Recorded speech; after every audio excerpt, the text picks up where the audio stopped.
My dear friends, ఈరోజు ఆ శివుడిని కొంచెం మనం ఆ రూపం తలుచుకుందాం. మనకి కొన్ని విషయాలు బయటపడతాయి. First of all, simple living. ఏదో ఒక వస్త్రం చుట్టుకుని, ఇల్లు లేదు, ప్రకృతిలోనే కొండల మధ్యలోనే జీవించడం అంటే సింప్లెస్ట్ పాసిబుల్ లైఫ్ ఈజ్ శివుడు. అది మనకు ఒక ఆదర్శం.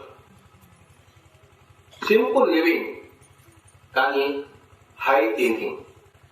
అంటే నేను మూడొక్కలు సంపాదించుకోవాలి అని ఆయన ధ్యానంలో కూర్చున్నాడు. అంటే అది that is called as highest thinking.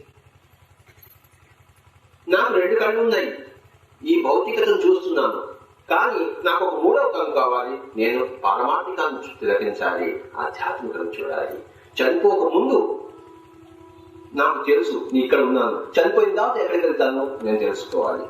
పుట్టిన తర్వాత నేను ఇక్కడ ఉన్నాను నాకు తెలుసు, కానీ పుట్టక ముందు నేను ఎక్కడ ఉన్నాను తెలుసుకోవాలి అన్నది ఆ జిజ్ఞాసతో ఎవరైతే కూర్చుని తమ జీవితాన్ని ఆ దిశకు నడిపిస్తారో వాళ్ళకి హైయెస్ట్ థింకింగ్ ఉంది అన్నమాట.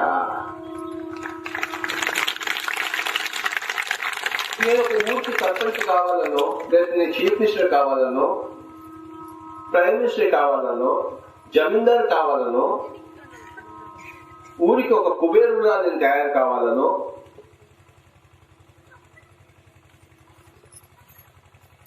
ఇవన్నీ కూడాను ఒక హైయెస్ట్ థింకింగ్ కి కావు.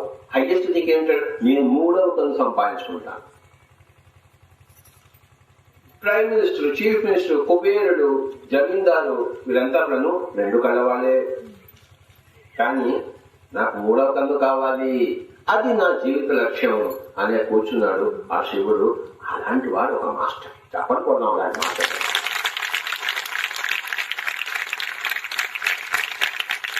సింపుల్ సాధారణమైన జీవన శైలి, అసాధారణమైన లక్ష్యం.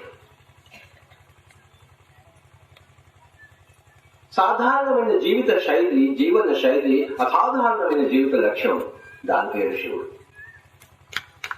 అదే పిరమిడ్ మాస్టర్.